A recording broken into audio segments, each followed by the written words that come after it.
everybody, it is Steve, your friendly neighborhood lawn gnome. Welcome back to another episode of Stats, Trends, and Picks over here on That's Comical. And if you happen to be watching on a Wednesday, happy new comic book day. Well, I first have to apologize. I wish I could have cranked this out a lot sooner. By the time this video gets posted, you are probably already going to be in the midst of the first September 2022 New Comic Book Week. And that's just because of the fact that it was a 5 New Comic Book Week month of August, and the last day of the month was New Comic Book Day, and then we had Labor Day, and I was dealing with a lot of family stuff, good things of course, so I just didn't have the time to record as early as I could. But I am very much looking forward to talking about what happened in the past month, and also to see how my predictions went, and what my predictions are for my top reads of September 2022. So let's of course go into the numbers, and it was definitely an interesting one. DC, once again, tops the rest, and only squeaked by Marvel by 1. And Marvel is high in regards to their numbers in the month of August, merely because of the fact that your friend here has been duped again. Of course, I had to get interested in the latest Summer X-Men, Avengers, and Eternals crossover Judgment Day, and right now, while I'm in the midst of it, I am extremely pissed off at how boring it is, and I'm really, at this point in time, going to say, unless Chris Claremont is writing a miniseries that is titled X-Men something, I have no intentions to read X-Men anymore, and that is the bottom of the line, until the front office of X-Men gets a massive overhaul. DC, on the other hand, is surprising me with a lot of their miniseries and some of their ongoing titles. I started reading Batman and Detective Comics merely because of the fact that Chip Zdarsky and Ram V are writing those titles, and we will talk about those guys a little bit later on in the show. But the Crisis, the new Crisis story has just been okay. There have been some highlights, particularly the Jeremy Adams Flash tie-ins, but other than that, I'm just really looking at some great stuff elsewhere in DC, like World's Finest and Jurassic League and all of that really cool stuff. And as we take a look at the percentages, once again, over 30% of Marvel and DC were my purchasing statistics. I'm also really surprised that Image has also taken a little bit of a dive, but Image has been in the news a lot in regards to comics. I'm not going to get into what's been going on in the news. You're better off finding channels like Wes over at Thinking Critical or Nerdette's NewsStand or stuff like that. They're all talking about the news right now, and they're the best people to find out what's going on in regards to all of the interesting events that are taking place in the world of comics. And of course, when we take a look at the graph, it's very interesting to see that Marvel and DC have been pretty much steady since the beginning of the second quarter of 2022, but I am really curious to see what's going to happen with these two giants when their summer crossovers officially are concluded. I still feel that DC is going to stay on top, and there's still going to be some titles that I'm interested in regards to Marvel. I don't even know if I'm going to be continuing to read The Amazing Spider-Man, because Zeb Wells' story is interesting, but at some point in time I think I am going to be stopping. So pretty much when it comes to Marvel, it's Donny Cates all the way and maybe a little bit of Al Ewing peppered in there. And again, nothing much on the indie circuit has been catching me. I mean, I'm still very much loyal to my titles, and I'm really excited for a specific AWA Upshot title to come out in September, but let's go back and see how August was, and let's see how I did in terms of my predictions. It was a 5 New Comic Book Week month, and I got 2 of my predictions correct out of 5, but I am not going to deny the fact that there were some really great reads, and I'm really excited to tell you guys about the ones that ended up beating my predictions. So, when we took a look at the first week of August 2022, no surprise that it was going to be Scotty Young's Twig issue number 4 over at Image Comics. This has been amazing. I adore this title. I am really upset over the fact that it's coming to an end, but maybe when issue number 5 comes out this week, I will be looking forward to seeing To Be Continued elsewhere, and that will just make me very excited. And then when we take a look at the second week of August, we have Jurassic League issue number 4. Once again, and Daniel Warren Johnson has just been doing an incredible job. He knows how to have a good time, and just seeing these DC characters in a new light was just such an uplifting feeling for me, and I cannot wait for issue number 5. Again, also going to be a little upset when this series comes to an end, but who knows, maybe there will be a little surprise somewhere down the line.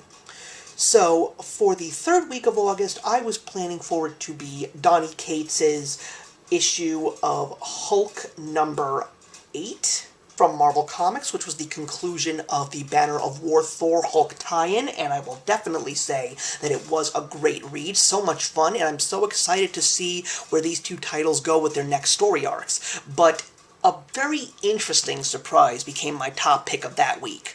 I have been very loyal to Michael Walsh's The Silver Coin from Image Comics, and issue number 13, which was written by Johnny Christmas, was probably one of the most unusual and disturbing books I ever read. I've never actually said to people I read a very disturbing comic.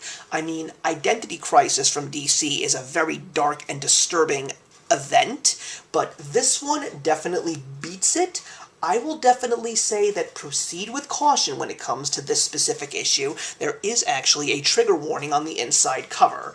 It just involves some really hot button topics, but it is executed very well. I actually had to read this book 2 times just to make sure I understood what was going on in this story. But yeah, this one forever changed me, and it goes up there as my top read of that week just because of the impact that it left on me as a reader of this title. For the fourth week of August 2022, I was planning to give it to James Tynion IV's Department of Truth, issue number 20. It was another great issue. It was a little bit of a reiteration, to speak, and a lot of people didn't like that because we already know about all of this stuff, but it was just being reiterated in a different way with different people, and I still appreciated it for what it was. The top pick of that week went to Detective Comics issue 1063 from DC, and of course this is the second installment of the first story arc that is written by Ram V. Ram V has done wonders with Detective Comics, bringing the goth back. This is dark, this is eerie, this is hauntingly beautiful, and if it wasn't for Comics Elite, I would not have known that this specific issue of Detective Comics brings a Batman villain into the pages that we have not seen since the Silver Age of comic books, so that was a real treat for me to be aware of, and this story has just been incredibly good. I am reading a lot of Ram V's work. A lot of his indie work is very good, and his recent work in DC and Marvel has been pretty good too. I'm still very much invested in his Carnage and his Venom's work with Al Ewing, but this is probably one of his best mainstream titles right now. I know there's a lot of people out there that are reading Swamp Thing that really like it, but this is definitely a great book. You've got to get on to Detective Comics right now. Even if you haven't read it in a while and you want to get back into it, now is the time to do it. This story arc has been incredibly good so far. And for the final week of August, I was planning to give it to Philip Kennedy Johnson's Superman Warworld Apocalypse number 1, which was the conclusion to his current Action Comics Warworld saga.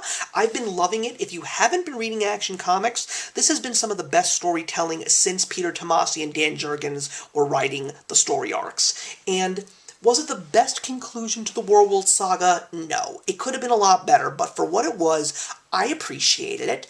I thought that it was very well done, and now Cal is coming home, and he is very curious to see what is going on with Earth, with Lois, and of course, what's been going on with his son John. Has he been doing the job that he's supposed to be doing as the new Superman? So that's the next story arc. It's going to tie in Action Comics and Superman, Son of Kal-El, and the story arc is called Kal-El Returns. I am really looking forward to seeing how it goes. But the top pick of that week went to a book that was actually supposed to come out the following week, and it decided to come out a week early. It is a hardcover graphic novel by one of my all-time favorite comic book artists, Alex Ross. Fantastic Four, Full Circle.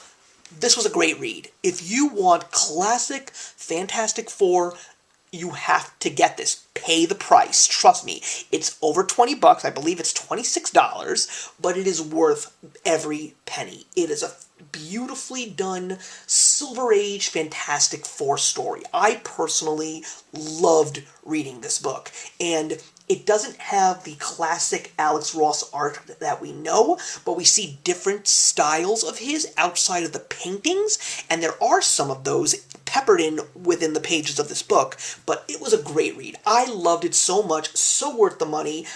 Alex Ross is just as good of a writer as he is an artist, and I would like to see more of Alex Ross's writing alongside his artwork.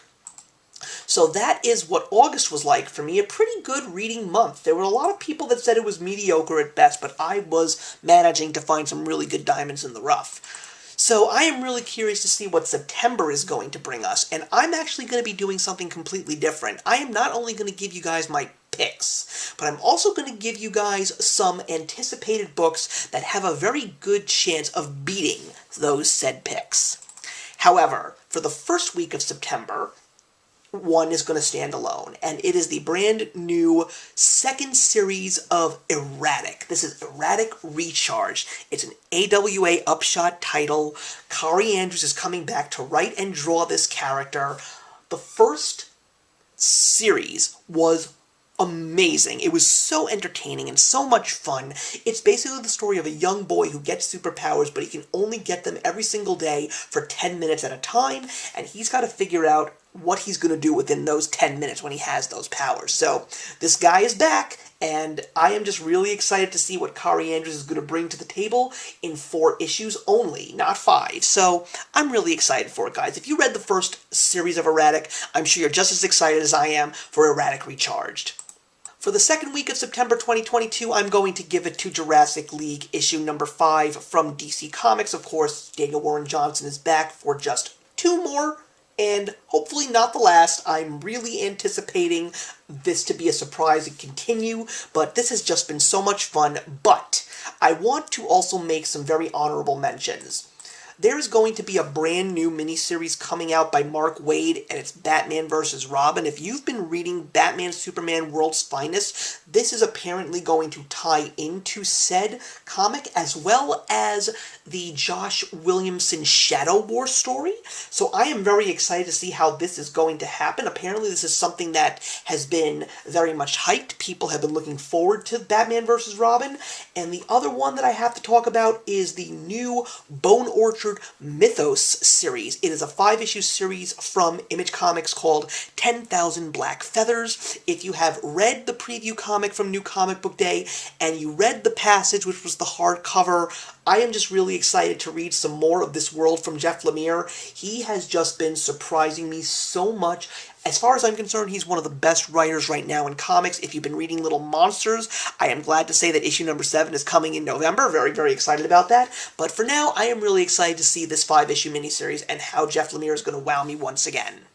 And then we've got, for the third week of September, Donny Cates' Image comic Vanish. A superhero story, of course. He's been doing wonders with everything that he has touched in recent years, whether you've read Baby Teeth from Aftershock, or you've been currently reading Hulk and Thor, or if you are someone that goes all the way back to titles like God Country or even his Venom run. I am very excited to see what Donny Cates is going to do with a brand new original hero, and of course Ryan Stegman is going to be doing the artwork. He, of course, does the work over at Thor as well. Very excited to see the two of them team up for this independent title. But one or two honorable mentions for this week, and I must talk about them. Of course, we've got the brand new story arc from Mark Waid's Batman Superman World's Finest over at DC Comics, issue number 7. It's all about the short-lived sidekick of Superman. Very curious to see how this story is going to take place and how it's going to unfold. I also want to talk about the second issue of the Scout Comics series She Bites by Hedwig Hale. This one caught me completely off guard. Loved the first issue. I laughed out loud. So excited to see what the second issue is going to bring me. And then for the final week of September 2022, I am going to be giving it to Philip Kennedy Johnson's DC Superman Action Comics 1047, which is the first of the brand new story arc, Kal-El Returns, and this is all heading up to the landmark Action Comics issue number 1050. The fact that this is going to tie in with Superman Son of Kal-El, which is the title that I have been reading, very curious to see what Superman is going to act like when he sees what his son has been up to for the last couple of months. That is going to wrap up my stats, trends, and picks from September 2022. I am really curious for you guys to put your comments in the box below. Let me know what you enjoyed the most in August and what you are looking forward to most in the month of September when it comes to new comic books. But in the meantime, everybody, I will see you in the next one.